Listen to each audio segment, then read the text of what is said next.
Friends, welcome to IS Hindi. I hope you all are doing great. Friends, आज हम बात करने वाले हैं इकोनॉमिक सर्वेस के बारे में। तो आपको पता ही है कि इकोनॉमिक सर्वे एक बहुत ही इंपॉर्टेंट डॉक्यूमेंट है जब हम स्टेट पीसीएस की बात करते हैं या फिर यूपीएससी की बात करते हैं। यहाँ पे हम बात करने वाले हैं बिहार के आर्थिक सर्वेक्षण के बारे में। तो अगर आपने एग्ज़ाम्स दिए हैं प्रीलिम्स के और मेंस के, तो आपको ये तो आइडिया होगा कि इससे सवाल आते हैं। और ना सिर्फ सवाल आते हैं, बल्कि अगर आपको स्टेट को समझना है, इसके सोशियो इकोनॉमिक स्ट्रक्चर को समझना है, तो इकोनॉमिक सर्वे सबसे बेस्ट डॉक्यूमेंट है। ना तो कोई गूगल साइट, ना ही कोई कोचिंग इंस्टीट्यूशन, ना ही कोई नोट्स इसके जगह ले सकता है।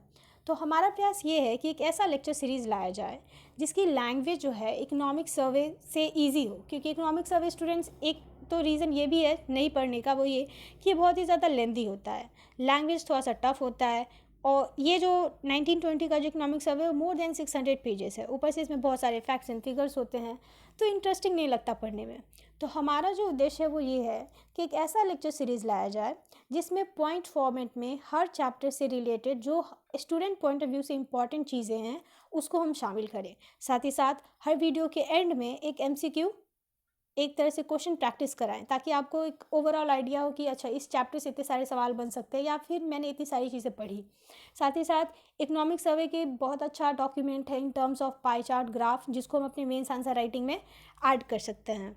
तो बीपीएससी का अगर हम पैटर्न देखें पिछले साल का, तो बीपीएससी ना सिर्फ करेंट ईयर में इंटरेस्टेड है बल्कि प्रीवियस ईयर में भी इंटरेस्टेड है। अगर आप में से किसी ने 65th बीपीएससी प्रीलिम्स दिया है तो उनको आइडिया होगा कि कितने सारे सवाल जो हैं वो प्रीवियस ईयर से पूछे गए थे और स्टूडेंट्स ने करेंट ईयर को रट के गए थे।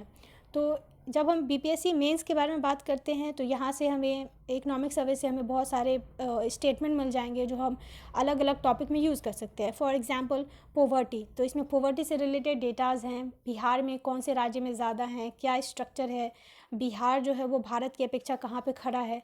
तो ये सारी चीज़ें जो हैं हम अपने मेंस आंसर राइटिंग में यूज़ कर सकते हैं। साथ ही साथ ह्यूमन डेवलपमेंट हो गया, चाइल्ड डेवलपमेंट, उसके बाद एजुकेशन, ये सारी इन्फॉर्मेशन हमें इकोनॉमिक सर्वे में मिल जाती है जिसको हम अपनी मेंस आंसर राइटिंग में यूज़ कर सकते हैं। अगर प्रीलिम्स की बात करें तो यहाँ पे हमारा फिजिकल डेफिसिट हो गया, जीडीपी ग्रोथ हो गया, सेक्टर का जो कंट्रीब्यूशन है, जो शेयर है, ये सारी चीज़ें मिल जाती हैं। और यूजुअली हमें जो प्रीलिम्स पॉइंट ऑफ व्यू से जो इंपॉर्टेंट है वो है डेटाज, और वो मेनली हमें याद करने होते हैं। तो इसीलिए हर लेक्चर सीरीज़ के एंड में एक एमसीक्यू डाला गया है ताकि आपका वो प्रैक्टिस हो जाए। तो एक बारी मैं दिखा देती हूँ कि इसके फॉर्मेट क्या है, हम कौन कौन सी चीज़ों को इस लेक्चर सीरीज़ में कवर करेंगे। तो सबसे पहले तो हम बात करते हैं चैप्टर 1, जो संबंधित है बिहार के अर्थव्यवस्था के एक ओवरऑल व्यू से, एक अवलोकन से। यहाँ पे बिहार का क्या स्ट्रक्चर रहा है, कितना ग्रोथ रहा है, कि मतलब कौन से सेक्टर का कितना योगदान है, किस वृद्धि दर से आगे बढ़ रहा है। तो ये चैप्टर जो है बहुत ही इंपॉर्टेंट है, ना सिर्फ प्रीलिम्स बल्कि मेन से भी, क्योंकि यहाँ पे बहुत सारे आपको डेटाज मिलेंगे। सेकेंड जो है हमारे स्टेट फाइनेंसेस से हैं, ये प्रीलिम्स पॉइंट ऑफ व्यू से इंपॉर्टेंट है क्योंकि यहाँ पे जो physical deficit, revenue deficit, expenditure, ये सारी चीज़ें याद करने की चीज़ है। मेंस का इसमें ज़्यादा कोई योगदान नहीं है। ये जो हमारा चैप्टर नंबर 3 है, एग्रीकल्चर एंड एलाइड सेक्टर, ये बहुत इंपॉर्टेंट है, प्रीलिम्स मेंस दोनों। यहाँ पे आपको ओवरऑल पिक्चर मिल जाता है बिहार का।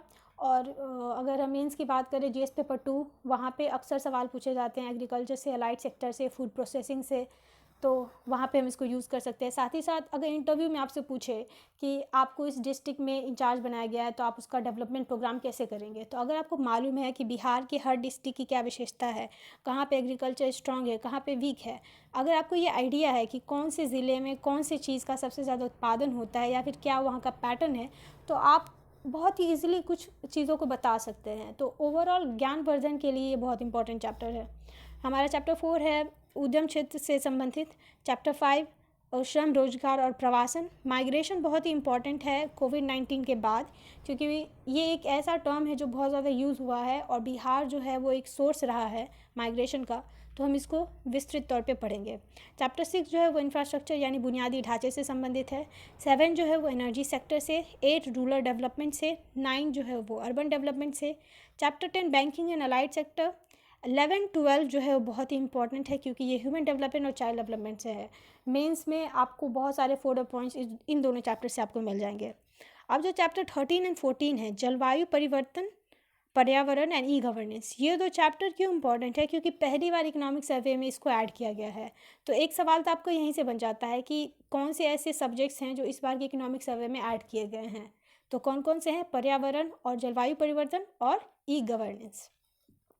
तो ये जो लेक्चर सीरीज़ होगी, मेरी कोशिश होगी कि 15 से 16 वीडियोस में मैं इसको एंड कर दूँ। लैंग्वेज बहुत ही सिंपल हो, बाइलिंगुअल होगी, हिंदी इंग्लिश बोथ, और हर लेक्चर सीरीज़ के एंड में एक MCQ सीरीज़ हो जिसको आप अटेंड करें, उसको प्रैक्टिस करें, ताकि आपको थोड़ा सा कॉन्फिडेंस बिल्डअप हो और साथ ही साथ एक प्रीलिम्स के पॉइंट ऑफ व्यू से आपकी अच्छी खासी प्रैक्टिस हो जाए।